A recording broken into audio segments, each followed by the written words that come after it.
Merci à Arnaud et Thibaut d'être venus pour cette table ronde qui concerne l'après-thèse. Je ne vais pas les présenter parce qu'ils vont se présenter après. L'objectif, c'est de discuter un peu du parcours de doctorant et aussi des formations qu'on peut faire, le parcours vraiment du doctorant en fonction de son projet pro. Ça va se dérouler en deux parties. Une première partie où on va discuter entre nous, questions-réponses avec surtout Arnaud et Thibaut qui vont parler. Et ensuite, si vous avez des questions, ils pourront y répondre. Pour commencer, vous pouvez peut-être vous présenter ce que vous faites maintenant et puis un peu votre parcours. C'est branché, ouais. Bonjour à toutes, bonjour à tous. Donc je suis Arnaud Tremboise, je travaille dans une entreprise qui s'appelle Performance. C'est une entreprise qui est éditrice de solutions logicielles dans les ressources humaines. Et alors j'ai fait un parcours de thèse il y a déjà une dizaine d'années en sport, en STAPS. Et je travaille dans les ressources humaines, donc ça c'est un peu étonnant. Mais en fait, dans mon parcours de thèse, j'ai travaillé sur l'intelligence collective, la capacité des équipes de travail à fonctionner et à créer de la compréhension partagée. Et donc, c'est dans ce cadre-là que je suis rentré en fait dans l'entreprise Performance pour travailler en CIFRE, donc en contrat industriel de formation par la recherche. Et je crois que j'en dirai un peu plus ensuite. Donc bonjour à toutes et à tous, merci Steven et Sylvain pour l'invitation, merci pour l'organisation aussi, c'est super. Et donc moi c'est Thibaut Kirivel, je suis docteur aussi en STAPS, je suis maître de conférence là à l'université de Brest, donc à l'UBO. J'ai un parcours plus récent de la thèse. Donc j'ai finalisé ma thèse en 2019, donc à l'université de Brest. Et après ça, j'ai navigué un peu avant de revenir dans le monde universitaire. J'ai fait un post d'ATER ici à Nantes. J'ai fait un postdoc à Paris-Nanterre. J'ai monté une société que j'ai arrêtée depuis. Et c'est tout, je crois. Et j'ai travaillé pour une entreprise de développement de sites internet à Paris comme ingénieur en R&D. Enfin, chercheur en entreprise, quoi. Et depuis là, ce début d'année, je suis maître de conf à Brest. Donc voilà un peu le parcours hyper linéaire pour arriver ici. Merci pour ces présentations. On va rentrer un peu dans le vif du sujet et surtout, on va parler de vos thèses. Est-ce que vous pouvez nous expliquer un peu ce qu'étaient vos thèses et les objectifs de ces thèses-là ? Je continue si tu veux. Je t'ai bien lancé. Moi, j'ai fait une thèse qui traitait de l'intelligence collective aussi, un peu sur les mêmes thématiques que Arnaud. Arnaud, c'était plutôt sur le travail en équipe, vraiment l'analyse du travail en équipe et de la compréhension. Et moi, c'était plutôt sur justement comment on devient une équipe experte. Donc Arnaud a analysé les équipes expertes et moi, je me suis posé la question de comment on va essayer de les former maintenant à devenir des équipes expertes. Donc un peu la continuité des travaux que Arnaud et d'autres avaient déjà engagés. Donc moi, c'était sur vraiment l'analyse de l'activité collective et le développement de cette intelligence collective-là. Je l'ai fait au sein d'un centre de formation à Rennes. Et le but, c'était vraiment ça, d'identifier quel processus les joueurs de foot utilisaient pour se coordonner dans l'action. Donc c'était quelque chose qui était très lié au développement finalement des joueurs qui vont devenir professionnels demain. Et donc j'avais une assez forte interaction avec les éducateurs, les coachs des clubs qui, dans le sport de haut niveau, il n'y a pas le temps d'attendre que les résultats de recherche sortent au bout de 3 ans de thèse. Donc il y a une interaction un peu en permanence avec les coachs pour savoir qu'est-ce qu'on fait dans leur lieu de travail, pourquoi on pose des questions à leurs joueurs, pourquoi on est ici sur le terrain avec eux. Donc il y avait vraiment cette interaction entre le besoin de produire des résultats et finalement le projet de recherche qui dure plus longtemps qu'une saison, un match, une semaine d'entraînement, etc. Donc c'était un peu le côté intéressant de cette thèse, moi je trouvais en tout cas sur ce format de partenariat avec le club. Et après, pendant ce projet de thèse, j'en parlerai après, je pense que je vais un peu vite en besogne. Voilà. Alors, de mon côté, pour continuer à marcher de côté, en fait, j'ai cherché effectivement une situation qui permettrait de comprendre comment se construisait la compréhension partagée.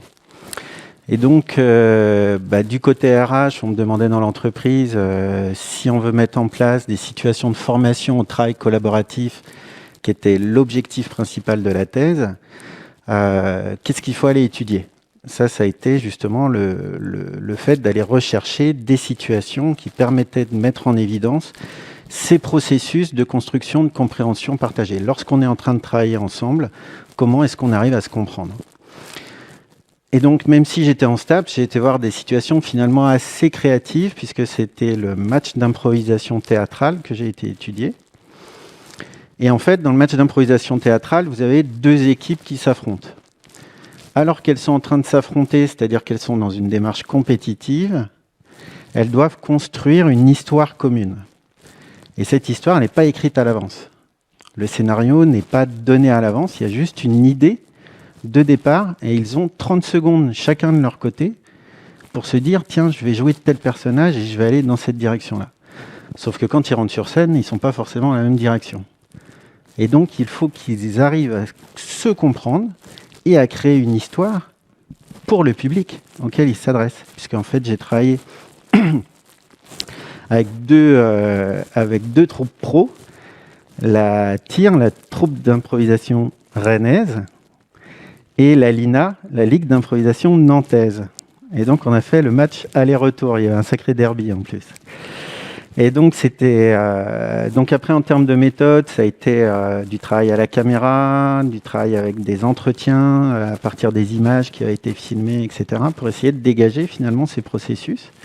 Et c'est à partir de ces processus-là que j'ai pu essayer d'imaginer des situations de formation au travail collaboratif qui reprenaient finalement ces processus de construction de compréhension partagée. Alors, le gros mot derrière que j'avais utilisé dans ma thèse, c'était l'intelligibilité mutuelle.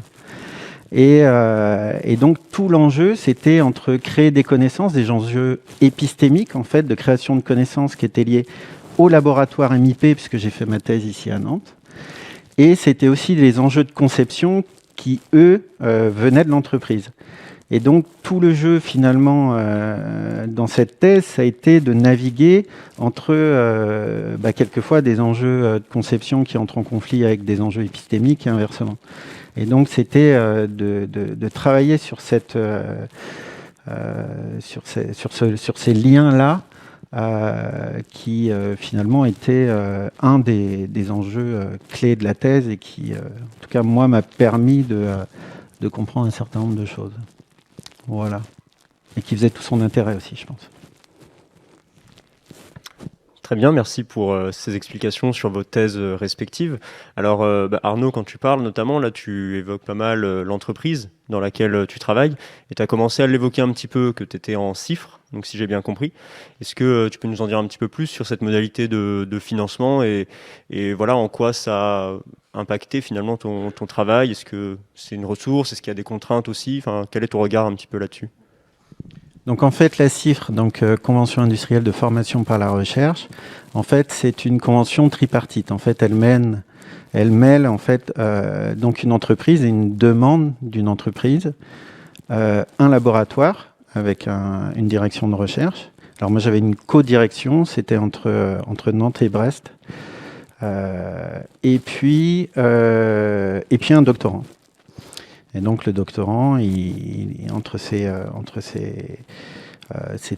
les trois parties, et donc on rédige un projet de thèse, et ce projet de thèse en fait est soumis à l'ANRT, l'Association nationale de la recherche technologique, qui va financer la thèse si on considère que le projet de thèse est à la fois valide sur le plan scientifique, donc il est audité sur le plan scientifique, mais également valide pour l'entreprise. C'est-à-dire qu'effectivement, il s'assure que ça va donner des éléments de conception.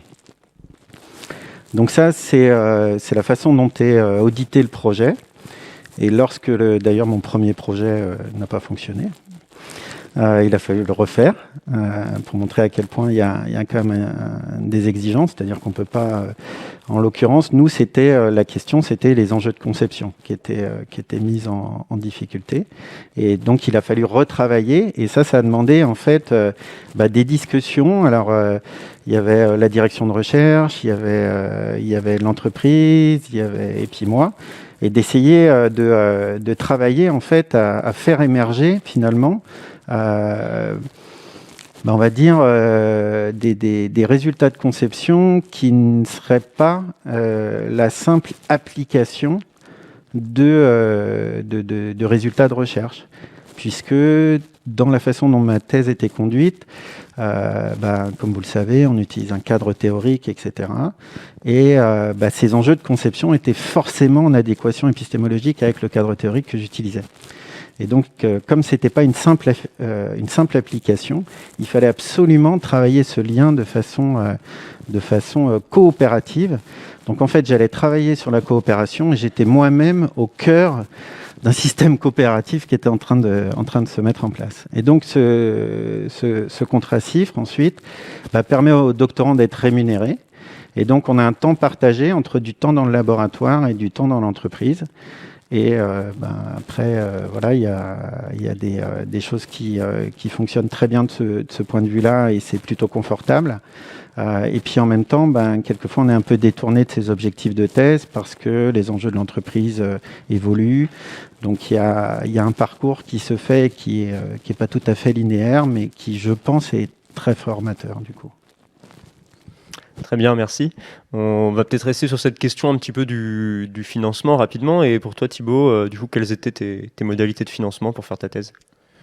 Moi, c'est suite à l'obtention du master en 2015. On a déposé une bourse de thèse à la région avec les directeurs de ma thèse, Gilles Kermarek, Cyril Boissard. On avait déposé un projet de thèse pour lequel on a obtenu une demi-bourse du coup à la région.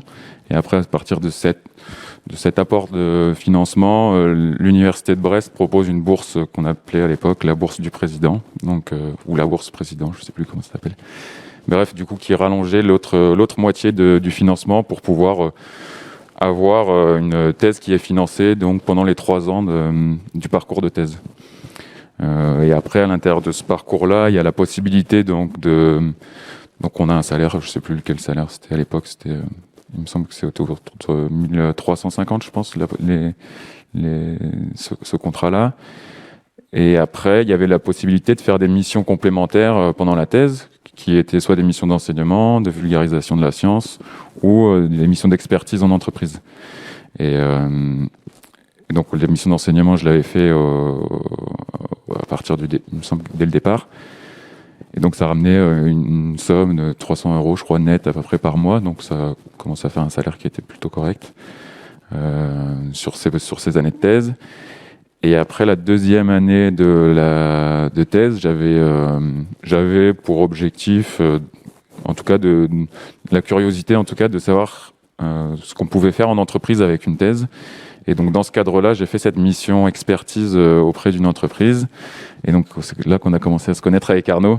J'avais contacté Arnaud par l'intermédiaire de Gilles, qui était son co-directeur de thèse et qui était mon directeur de thèse, pour justement travailler sur ces aspects-là d'intelligence collective en entreprise. Et c'est là qu'on est rentré en contact et qu'on a fait cette mission expertise avec l'entreprise de Arnaud. Et donc de la même façon en fait que de ce que Arnaud disait sur le contrat cifre, c'est-à-dire qu'on rentre dans un processus où il y a des attentes qui sont différentes en fait de la production simplement universitaire au sein de l'entreprise, et des aspects notamment de conception et même de changement de vocabulaire, de comprendre la demande, de façon de présenter des résultats, etc., qui sont complètement différents de ce que j'avais connu jusqu'à là, et qui moi m'avait bien botté à cette époque-là. Je pense que j'ai des très bons souvenirs de cette collaboration avec l'entreprise. Déjà parce que c'était bien passé humainement, mais aussi pour l'apprentissage que j'avais pu en faire derrière. Et après ça, il me semble que j'avais redonné des cours, pareil, sur le contrat d'enseignement. Et c'est un peu sur ce format-là que j'ai fini ma thèse. Et la thèse, après, j'ai fait un peu plus de 3 ans. Et donc, pour continuer, j'avais eu la possibilité de faire une année d'ATER à Nantes, ici en STAPS. Et donc sur cette dernière année de thèse, où il fallait que je rédige encore un peu, j'étais en parallèle ATER en STAPS à Nantes. Donc jusqu'à... ATER, excuse-moi, c'est attaché temporaire d'enseignement et de recherche. Donc c'est des contrats c'est des CDD d'1 an renouvelable 1 an. Enfin, en tout cas pour les conditions que moi j'avais, c'est-à-dire, je crois, de nationalité française ou européenne. Je crois que c'est 1 an plus 1 an. Ça dépend. Des fois, il y a quelques possibilités des fois, ça peut être jusqu'à 3 ans en fonction. Il y a certaines modalités qui peuvent changer. Bref. Et donc moi j'avais fait 1 an sur ce contrat-là à Nantes. Et donc tes missions, t'as un service d'enseignement à donner qui est équivalent à 192 heures. Tu peux pas faire d'heures supplémentaires. Et tu as des missions de recherche à côté qui sont en général, par exemple moi c'était sur la fin de ma thèse, donc ma mission de recherche c'était de finir ma thèse. Mais tu peux avoir des missions qui sont complémentaires vis-à-vis du labo dans lequel tu arrives. Typiquement, moi, j'avais changé de labo, donc j'avais des nouvelles missions au sein de ce labo. Donc c'est une porte, ça dépend en fait, c'est une belle porte, moi je trouve, pour voir ce que c'est le monde de l'enseignement et de la recherche juste après la thèse. En SHS, c'est aussi un bon moyen de finir la thèse sereinement, quand ça dure un peu plus de 3 ans, on le sait. Voilà, il y a différentes façons d'utiliser ce dispositif. Merci pour vos réponses. On va parler un peu plus précisément de votre projet professionnel et j'ai une question qui est assez simple. Est-ce que vous aviez un projet professionnel précis avant d'entrer en thèse et est-ce que ce projet pro, il a évolué au fur et à mesure de votre formation? Oui, moi il a évolué à peu près tout le temps. Donc, mais j'avais des idées en fait, j'ai toujours eu des idées quand j'ai commencé la thèse. Je travaillais dans le domaine du foot et de l'analyse de l'activité en foot, donc j'avais eu au départ l'envie un peu de travailler pour des clubs pro pour faire du travail d'analyse vidéo, data analyst sur ces thématiques-là, qui était de l'optimisation de la performance. Vraiment tout de suite à la suite du master, j'ai fait un master en STAPS qui était vraiment focalisé sur l'optimisation de la performance sportive, et donc la thèse continuait sur cette thématique-là, et donc naturellement, je m'étais dit que j'aimerais bien travailler dans ce domaine-là. Au fur et à mesure des expériences, et notamment des expériences plutôt sociales, on va dire, dans mon labo, j'ai rencontré des personnes, notamment une post-doctorante qui est Lisa Créneau, qui est venue travailler à Brest avec Cyril Bossard, et qui, elle, prenait ce poste d'ATER, là, juste à la fin de son postdoc, et se poser la question de ce qu'elle allait faire en fait avec sa thèse, avec voilà, ses expériences. Et en fait, elle m'a montré qu'on pouvait aller en dehors du milieu universitaire avec une thèse, c'est-à-dire elle est allée postuler dans des entreprises, elle a fait des entretiens, elle s'est fait bouler, elle a essayé de remodifier son discours pour matcher un peu plus avec l'entreprise, elle a montré sur, par exemple, des réseaux sociaux type LinkedIn, etc., des articles pouvaient être utiles dans le monde professionnel. Et donc, elle m'a vraiment ouvert la voie en me disant, en fait, il y a d'autres possibles que ce que j'avais imaginé et que ce que je voyais, c'est-à-dire un thésard devient MCF, quoi. Donc, ça a ouvert d'autres possibles, et c'est à partir de là que j'ai bossé avec Arnaud ensuite. Mais du coup, moi, mon projet pro a un peu glissé à ce moment-là, et je me suis dit, ah ouais, ça m'intéresse d'aller bosser peut-être en entreprise avant de revenir peut-être plus tard à la fac. Enfin voilà, donc j'avais quelques idées. Je pensais que c'était beaucoup plus facile que ça de bosser à la fac aussi à l'époque, mais bref. Et donc je me suis dit, au pire je reviendrai à la fac, et tout ça, donc je débarquais un peu.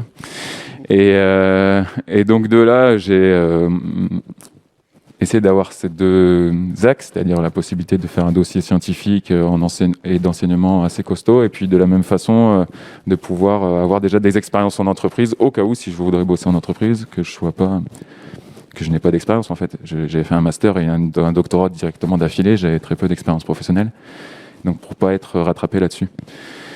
Et à partir de là, à la fin de la thèse, j'ai essayé de trouver du travail en entreprise, et j'ai pas réussi. Enfin voilà, j'ai postulé à des boîtes, j'ai pas été pris. Souvent, ça fait peur. Par exemple, le doctorat, j'arrivais dans une entreprise, on me disait non, nous on recrute que des bac+5. Je disais, c'est dommage, tu vois. Bon bref, je bataille pas plus. Après, j'ai essayé de de proposer à des entreprises en fait des dispositifs qui permettent de financer, enfin de recruter des doctorants et que ça leur coûte moins cher. Enfin voilà, il y a des dispositifs qui existent. J'ai plus le nom en tête, mais bref, c'est les crédits d'impôt recherche, voilà, qui existent où en fait on peut, en recrutant des jeunes docteurs, c'est-à-dire des docteurs qui n'ont pas plus de 2 ans d'expérience, en CDI, il y a des crédits d'impôt qui sont faits sur les salaires, enfin sur les charges, les masses salariales. Et donc vous rapportez de l'argent à l'entreprise finalement qui vous recrute. Et donc même en expliquant ça, j'arrivais pas à me faire recruter. Donc je me suis un peu à l'idée que mon profil était peut-être pas si intéressant.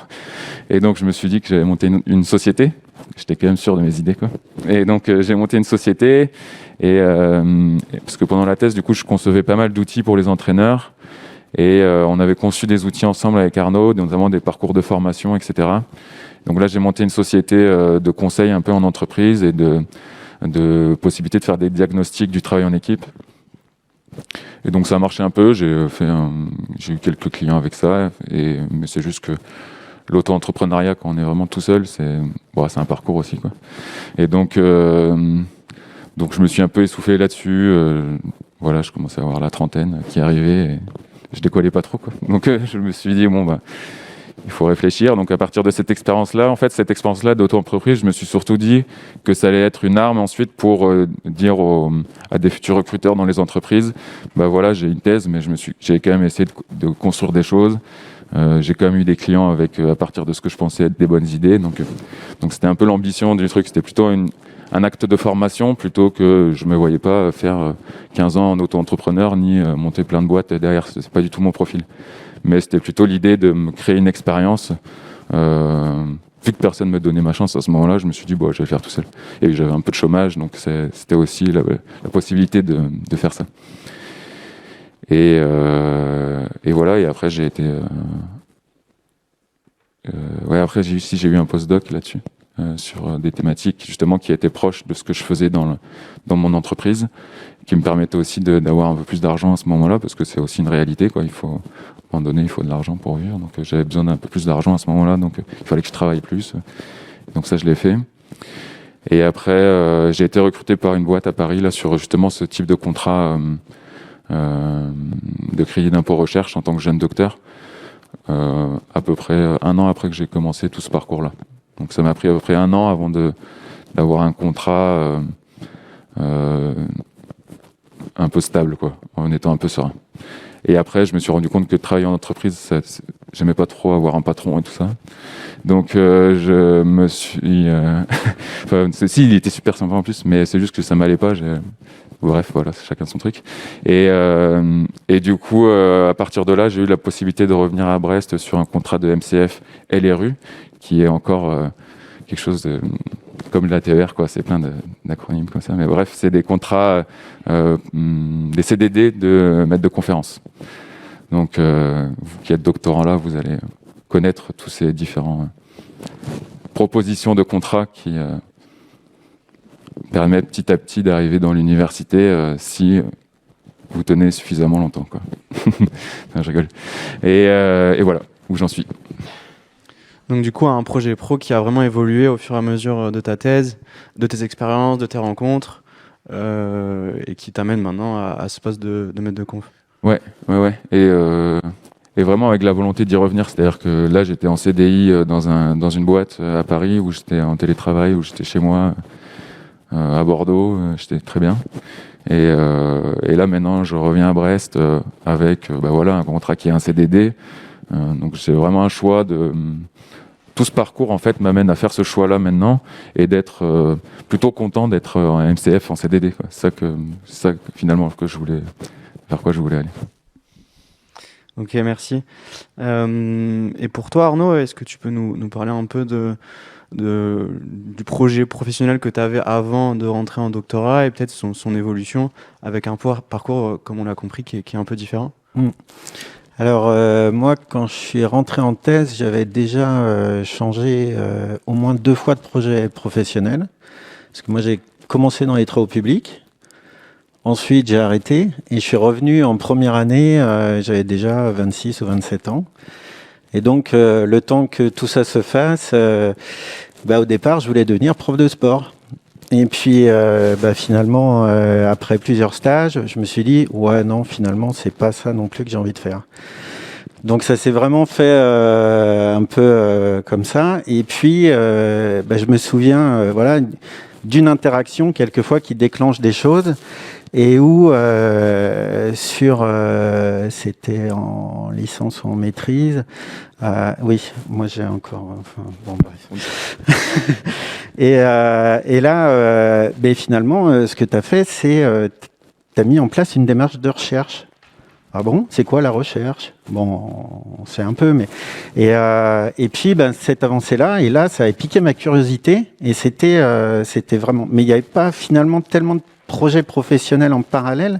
C'était l'obsession de qu'est-ce que c'est que cette affaire-là, cette bête-là, la recherche, comment on en fait, etc., etc., etc.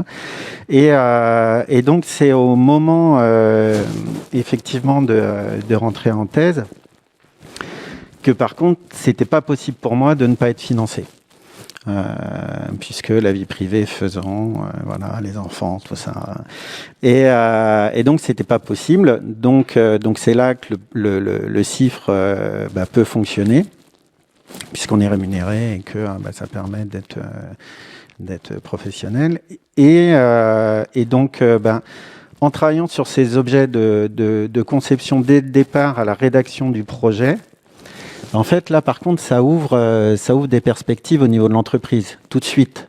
Puisque là, on se dit, derrière, une fois que je vais soutenir, c'était vu, en fait, avec l'entreprise que j'allais rester à la mise en place, en fait, des choses qui étaient sorties de la thèse, en fait.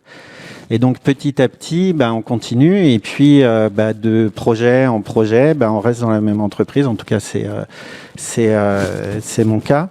Puisque finalement, tout ça, ça avance et on continue à travailler sur ces questions de recherche.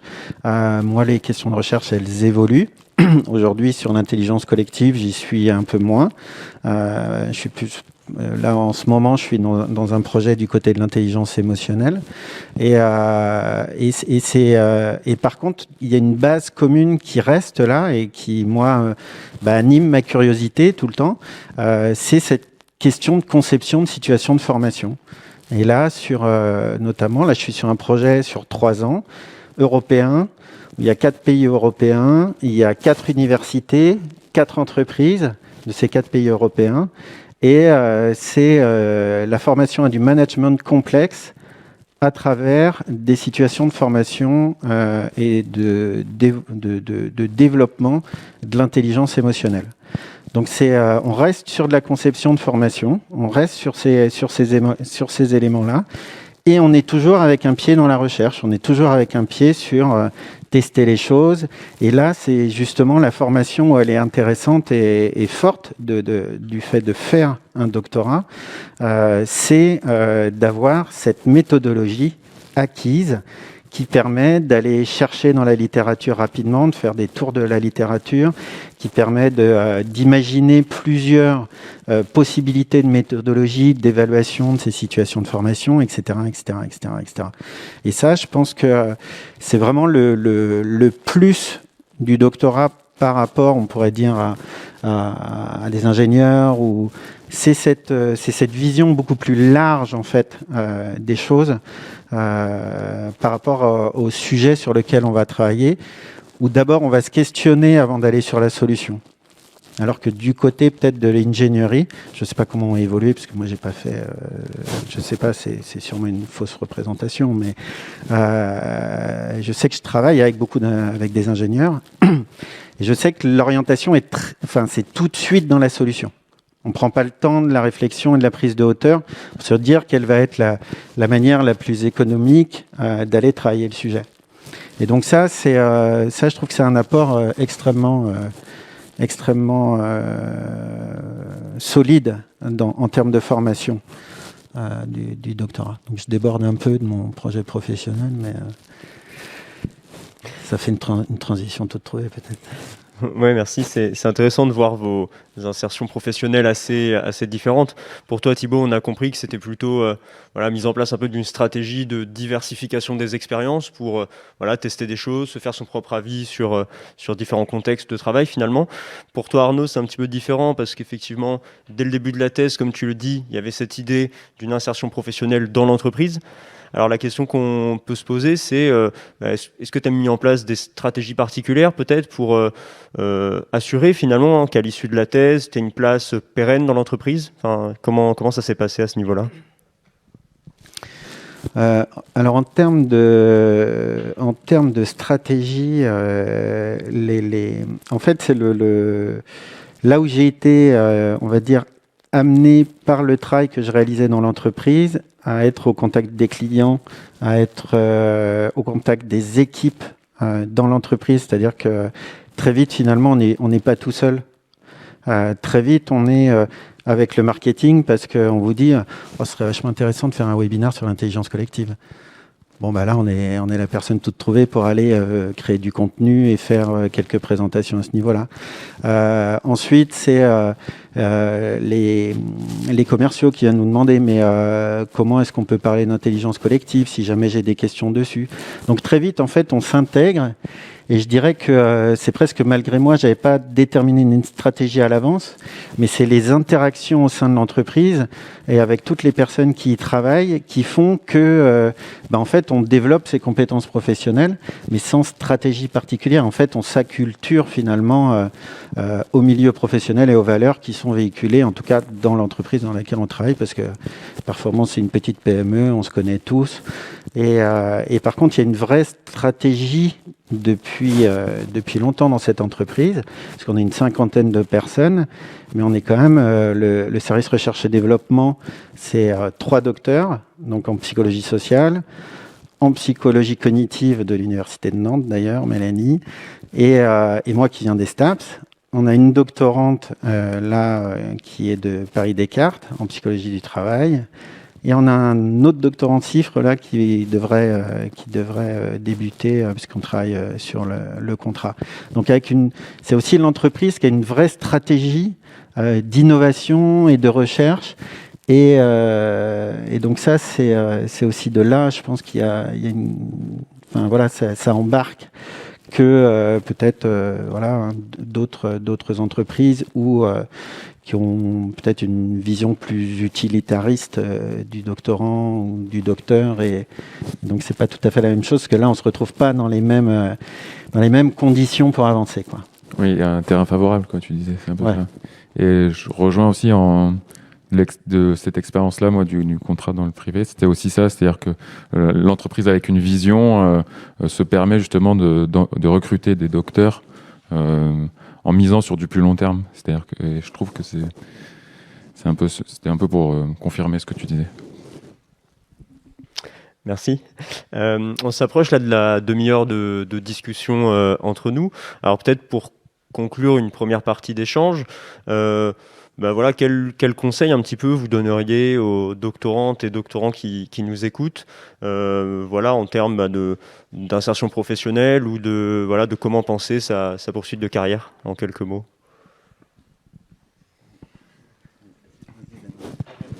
Allez. Vu que c'est une franche réussite, mon insertion professionnelle, je vais vous donner plein de conseils. Non. Non, c'est dur de donner des conseils quand on est aussi neuf déjà dans le monde du travail, et ça fait 2 ans que j'ai fini ma thèse, donc ce serait très prétentieux de vous donner des conseils.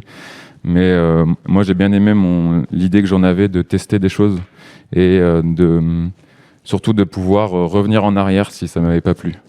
Et je pense que c'est ce qui fait une de mes forces maintenant dans ma posture et de la façon dont je l'affirme, c'est le fait que j'ai arrêté quelque chose qui était a priori recherché au départ, que ce que je recherche au départ. Et je me suis rendu compte que ça me plaisait pas. Et je trouve qu'on a le droit à l'erreur, en fait, même professionnellement. C'est-à-dire qu'on peut se tromper d'idées, mais il faut avoir, par contre, je pense, se laisser la possibilité, en tout cas, de faire marche arrière. Et je dis ça, c'est aussi facile. J'avais moins de pression, on va dire, de ma vie privée. Donc j'étais très serein, donc je pouvais aller dans des projets sans emmener trop de gens avec moi et refaire marche arrière si je pouvais. Donc voilà, si j'avais un conseil assez humble à donner, c'est ouais, tester et faites demi-tour si jamais ça vous plaît pas, quoi. Vous entêtez pas. Merci pour le conseil. Arnaud? Alors moi, le conseil, notamment si vous allez en entreprise, le conseil, c'est de pas s'oublier. Je pense que ça, c'est extrêmement important. Je sais que, puisqu'effectivement, Thibaut l'a évoqué, et donc, tu étais venu travailler avec nous, on avait travaillé ensemble sur des nouvelles situations de formation, etc. Et je pense que tu avais pu te rendre compte que voilà, l'esprit innovation et faire sérieusement de la recherche en entreprise, c'est possible. Mais je crois que tu as rencontré aussi l'envers du décor, c'est-à-dire on présente des enjeux de recherche et puis une fois qu'on y est, là je te jette un peu la balle au vol, mais une fois qu'on y est, c'est plus du tout les mêmes enjeux. Et donc l'instrumentalisation du doctorant, l'instrumentalisation, et donc de toujours faire attention à ne pas s'oublier en tant que, alors c'est très prétentieux aussi, mais en tant que scientifique quand même, mais avec une vraie formation scientifique de qualité, il y a une éthique qu'il y a derrière, et effectivement, il peut y avoir quelquefois un peu des enjeux qui peuvent se jouer autour de ça. Et je pense que justement, faut pas s'oublier, faut rester vigilant aussi. C'est des éléments sur lesquels, pendant le doctorat, on a des éléments de formation. Et je pense que c'est extrêmement important, notamment dans les sciences humaines, hein, mais plus largement aussi, je pense, sur ces questions-là. Et oui, je pense que Arnaud me tend la perche. Et donc, je disais tout à l'heure que je suis parti de l'entreprise, que j'aimais pas avoir de patron, mais c'est pas la seule raison, évidemment. C'est aussi ça que je me suis rendu compte en travaillant dans l'entreprise dans laquelle j'étais. Non pas qu'il y avait une instrumentalisation de la recherche, c'est pas du tout l'idée qui est derrière, mais c'est que finalement la posture scientifique, elle est un peu entre les deux, quoi. C'est-à-dire qu'il faut à la fois être utile à l'entreprise, mettre en place des protocoles, mais vaut mieux qu'ils marchent les protocoles, quoi. C'était un peu ça l'idée. Et donc finalement cette façon de financer la recherche, c'est-à-dire les crédits d'impôt recherche, etc., ça ne sert pas à la recherche. C'est des instruments pour créer de la valeur au sein d'une entreprise. Donc il ne faut pas se tromper sur quel est le but de ce contrat-là. Le contrat, par exemple, après la thèse d'un jeune docteur en crédit d'impôt recherche, c'est pas pour produire de la connaissance. Tant mieux si vous en produisez pendant ce temps-là, mais finalement c'est un outil pour créer de la valeur au sein d'une entreprise. Et donc moi j'étais parti plutôt sur l'autre idée, quoi, que j'allais faire un peu les deux, quoi. Mais en fait, plus l'un que l'autre. Ouais, donc oui. Le conseil, c'est vraiment cette vigilance, de ne pas s'oublier, de ne pas oublier ses travaux, etc. Moi, je trouve que s'il y a un conseil, ce serait celui-là. Donc, faut quelquefois savoir froncer un peu les sourcils et dire, non, là, c'est pas possible. On met le résultat avant d'avoir fait la recherche. Ça passe, c'est comme ça, en fait. C'est pas possible. Il y a des très bonnes entreprises, je pense, à la performance. Voilà, il y a des très bonnes entreprises qui savent être un peu entre les deux. Et d'ailleurs, enfin voilà, vous, les docteurs que vous avez restent plusieurs années, donc c'est que sans doute que ça se passe bien et qu'il y a cette idée-là derrière, quoi. Donc c'est pas l'entreprise n'est pas mal pour la recherche, c'est pas du tout le message que j'avais envie de dire. Non, c'est vraiment pas ça. C'est juste d'être lucide et puis d'être. Parce que c'est, par exemple, alors ça fait très, je mets en avant mes petites affaires, mais mais par exemple pour essayer de nous protéger de cette question-là, il y a 6 ans maintenant à peu près, on a essayé de créer un comité scientifique externe. Et donc en fait, on a ce comité scientifique externe, on le réunit 2 fois par an et où on présente nos travaux. Et en fait, c'est 4 professeurs d'université, donc directeur du laboratoire Annie-Sophia Antipolis, Dirk Steiner, Jean-Luc Bernot qui travaille au CNAM, Jacques Juel, qui est professeur émérite de l'Université de Rennes en psychologie différentielle, Franck Zenasny, qui est directeur du laboratoire de psychologie appliquée et d'ergonomie Paris Descartes. Donc, comme ça, on sait que on a quelque part quelque chose qui est garant aussi de la façon dont on travaille. Et donc, on fait finalement des séminaires de recherche tous les 6 mois pour à la fois, pour eux, en fait, regarder quelles sont nos préoccupations et comment est-ce qu'on peut problématiser nos préoccupations. Et en même temps, nous, on présente nos avancées, etc. Et donc là, ça joue le jeu de la critique scientifique. Et puis avec les conseils, beaucoup de bienveillance pour qu'on avance sur nos productions. Donc je pense qu'on peut continuer à faire de la recherche en entreprise et avec effectivement en s'entourant le plus possible, en essayant de rester finalement essayer de tout le temps maintenir le pont peut-être avec l'université. Je pense que ça c'est peut-être une voie aussi qui est intéressante. Donc peut-être un dernier, continuer à cultiver le réseau peut-être ou des choses comme ça. Voilà. Merci pour vos conseils et ces réponses à nos questions. On va passer aux questions dans la salle. Je ne sais pas s'il y a des questions. Vous pouvez lever la main et Sylvain va vous donner un micro. C'est à vous.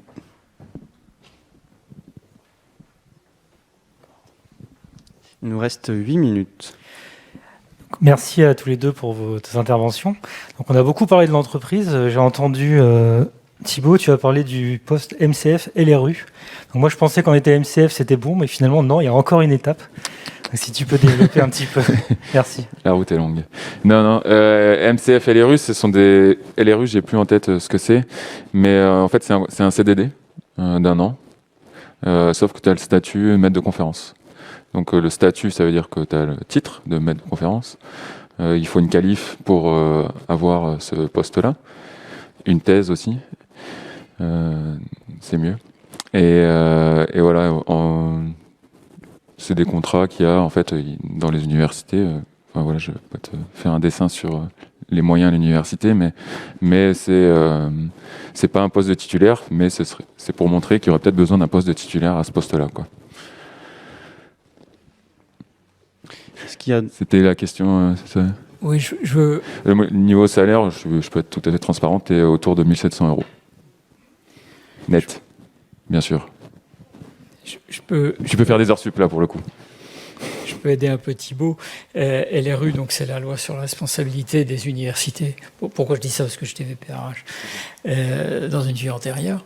Et donc voilà, c'est cette loi-là de 2009 qui permet aux établissements d'enseignement supérieur de recruter en dehors du cadre habituel, c'est-à-dire des universitaires titulaires, maîtres de conférences donc, et profs. C'est pas une étape nécessaire. C'est simplement un contrat qui présente l'immense avantage de ne pas être affecté de 92% de charges sociales, comme les emplois titulaires, mais des 30 et quelques pourcents des charges sociales habituelles. Donc en fait, comme beaucoup d'universités ont des problèmes de gestion de masse salariale, eh bien, on crée la loi nous autorise à créer donc des emplois contractuels qui en tout point sont ceux des maîtres de conférences titulaires, mais qui présentent cet immense avantage de pouvoir faire 3 avec 2 et donc de couvrir des charges d'enseignement et des besoins en recherche, quoi. C'est pas plus compliqué que ça, on peut le regretter. Mais alors après, à l'intérieur de cette loi, il y a des établissements qui font tout à fait autre chose, qui créent des emplois d'enseignants qui sont typiquement l'équivalent des emplois d'enseignants du secondaire dans l'université. C'est-à-dire qu'il y a des gens qui sont recrutés, des collègues qui sont recrutés avec une thèse, etc., et auxquels on demande de faire un service plein d'enseignement avec 0 recherche, etc., etc. Donc il y a plein de formules. La plus intéressante est celle-ci parce que Et même, je dirais, enfin, moi, j'étais même assez hostile à l'idée que les gens qu'on recrutait, les collègues qu'on recrutait là, fassent des heures sup, parce que je trouvais que c'était une très bonne manière de se mettre dans la peau de pouvoir concourir utilement sur un poste de MCF, quoi. Puisque si on ne fait pas d'heures sup, on a plus de temps à consacrer à la recherche, donc on peut évidemment tout à fait peaufiner son dossier de recherche, son dossier de publication. On gagne un peu moins de sous, mais quand on se présente au concours, à la qualif, on est plus compétitif, quoi. Parce que le problème, c'est que les qualifications sont quand même un peu plus difficiles à obtenir aujourd'hui qu'hier, et qu'on demande aux docteurs des dossiers scientifiques qui sont toujours un petit peu plus lourds, quoi. Et ça, c'est un passage un peu précaire, mais qui me semblait, en l'absence de création d'emplois titulaires, une formule intéressante. Il faut la qualif pour être MCF LRU. Donc on a déjà la qualif Oui. à ce moment-là. Alors, ça dépend des établissements. Ok, parce Ça que dépend moi des par exemple je l'ai déjà, mais c'est Il faut juste une thèse, c'est sûr. Ouais, j'ai une thèse et plusieurs qualifs, même. Mais du coup c'est une histoire de possibilité d'ouvrir des postes à ce moment-là. Et donc effectivement c'est pas du tout un passage obligatoire. Traditionnellement tu as ta thèse, tu as ta qualif, tu peux postuler sur un poste de MCF qui s'ouvre quelque part en France. Mais tu peux avoir d'autres étapes, effectivement, qui peuvent être multiples. C'est-à-dire que tu peux faire un postdoc pour préparer une qualif, c'est-à-dire en ayant comme ça des publications, enfin du temps dédié à la publication. Tu peux intervenir comme vacataire à la fac pour avoir plus d'heures, effectivement, pour avoir un peu plus d'expérience. Tu peux être prof sans faire de recherche. Enfin voilà, il y a plein de formules différentes qui permettre de rester à l'université, construire effectivement une posture, un dossier plus convaincant pour, par la suite, soit obtenir la qualif ou soit être plus compétitif effectivement lorsque tu vas être audité, lorsque dans le processus de recrutement pour être titulaire.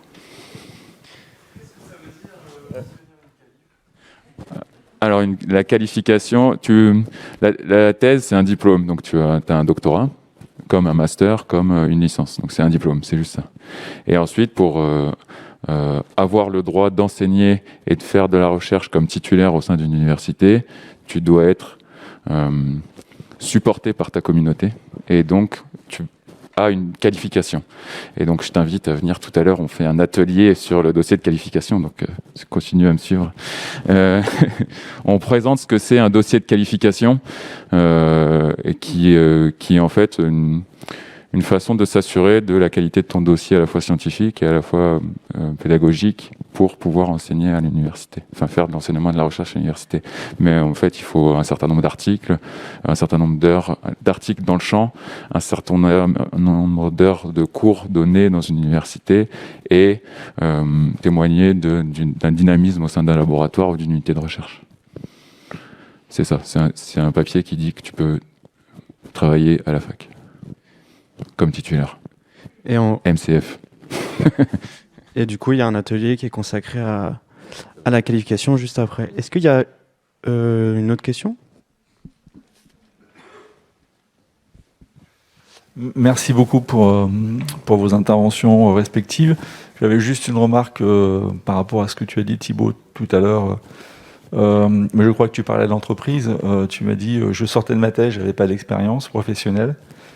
Je crois qu'une thèse, surtout si elle est financée, c'est déjà une expérience professionnelle et il faut la concevoir comme ça. Oui, je suis évidemment d'accord. Ouais, c'était une première remarque.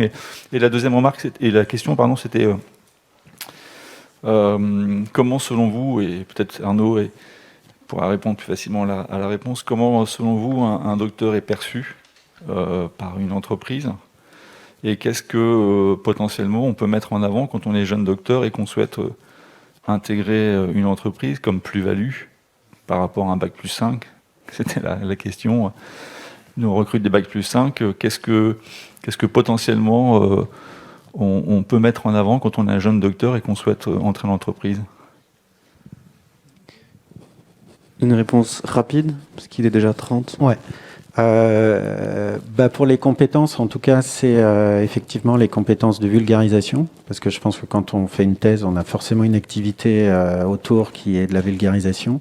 Donc ça, c'est un des premiers éléments, c'est montrer qu'on est capable de parler simplement. Et je pense que les exercices autour de la thèse en 180 secondes, je sais que là, ça a été la thèse en une slide ou des choses comme ça.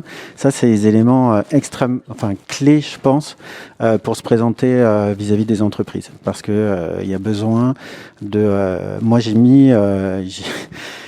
et on apprend, et je pense que j'apprends encore, dans la façon d'adresser en fait les questions de recherche, les réflexions de recherche, ne se font pas dans la communauté scientifique de la même manière que dans l'entreprise. Et donc il y a ce travail là qui je pense est clé. Donc il faut le préparer pendant la thèse. Et effectivement, je te rejoins là-dessus. C'est un travail qui se fait, c'est une expérience professionnelle déjà pour se présenter ensuite.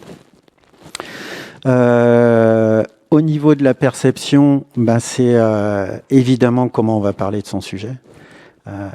Et ça, c'est tout ce que je viens de dire là, puisque quelquefois les titres des sujets font peur, etc. On a l'impression que c'est des gens qui sont un peu la tête dans l'espace, etc. Donc ça peut être des perceptions qu'on peut rencontrer. Donc ce serait la deuxième chose, c'est montrer les aspects pratiques, tout ce qu'on sait faire, gestion de projet, organisation d'objectifs, délais, voilà. Et ça c'est des choses que les entreprises entendent. Qu'on sait gérer des objectifs à atteindre, qu'on sait gérer. Ça parle. Même si on le sait tous, il y a les feuilles de route et puis il y a marcher à côté de la feuille de route. Le travail prescrit, travail effectif, on est bien d'accord. Mais c'est montrer qu'on sait ce que c'est ça. Et je pense que c'est important. Et aujourd'hui, je pense que justement, les thèses sont peut-être un petit peu plus organisées de ce point de vue-là. Voilà. Donc ça, c'est... voilà.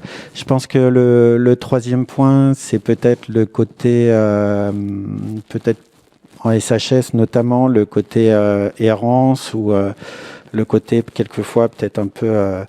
errance de la pensée, philosophie de la pensée, mais qu'est-ce que vous produisez réellement, c'est-à-dire la matérialité de la production, puisque moi j'étais très clairement confronté à ça. Oui, mais ça sert à quoi? Donc qu'est-ce que tu produis? Et puis ça, c'est justement commencer à avoir cette réflexion sur qu'est-ce qu'on produit. C'est quoi produire une idée? Quelle valeur ça a, c'est quoi mettre en place une méthodologie, quelle valeur ça a pour l'entreprise, etc. Et donc, finalement, c'est la question de la valorisation de son travail, qui est aussi l'apprentissage d'une manière de présenter, qui n'est pas l'aspect vulgarisation pédagogie, qui est l'aspect valorisation du travail. Comme ça se fait du point de vue scientifique, de le faire aussi dans l'entreprise.